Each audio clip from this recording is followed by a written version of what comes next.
In 1822, construction of John Haviland's design for the Eastern State Penitentiary in Philadelphia, Pennsylvania began. Eastern State was a revolutionary facility in that it was designed to facilitate criminal reform, not just punishment. It was built with a radial floor plan to allow complete and constant surveillance whilst employing as few guards as possible. Cell wings extended outward from a central circular room so that a guard could see each cell in the facility just by turning in place. This design is also known as a panopticon, as described in Michel Foucault's Discipline and Punishment, in which he argues that the panoptic design is ideal for, quote, dealing with a multiplicity of individuals on whom a task or a particular form of behavior must be imposed, unquote. The panopticon controlled people by making them think they were being watched. By having prisoners believe that they were constantly being surveilled, the panopticon impressed ideas into people without actually doing anything to them. Unlike most prisons before it, Eastern State Penitentiary was focused on solitary confinement, so prisoners could reflect on their actions without the influence of other criminals. The goal of the panopticon was not only to take away the freedom of the prisoners through constant surveillance and isolation, but also to reform them through self-reflection.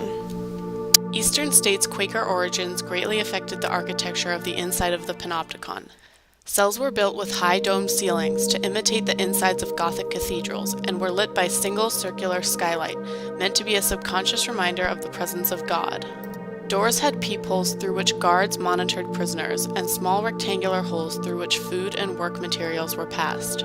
Prisoners were prevented from having any contact with each other and were starved of human interaction, save for the occasional glimpse of a guard. Prisoners were forced to learn a trade to increase the chance of prisoners leaving Eastern State as productive and capable members of society. The goal of the penitentiary was to send prisoners back into society without the need or desire to commit crimes. In April of 1889, when the first prisoners were sent to Eastern State, cell blocks 1 through 3 had been completed. In 1831, cell blocks 5 through 7 were built with 2 stories to accommodate the rapidly increasing number of criminals, more than twice as many as the designers had anticipated. With the addition of a second story, guards could no longer see all the cells from the single central point of the panopticon. Because there was no space left in the penitentiary, prisoners also had to begin doubling up in cells.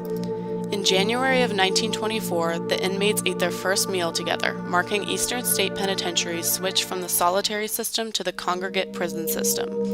The concept of self-reflection through solitary confinement rapidly disintegrated, and the prisoners no longer had fears of constantly being watched. Having prisoners together for part of the day was enough to completely negate the effects of private cells. Theoretically, if the penitentiary had remained a single-story building with the solitary confinement system, Foucault's panoptic design would have been successful. However, the switch to the congregate system inhibited the effects of the original design of Eastern State Penitentiary and eventually caused its downfall.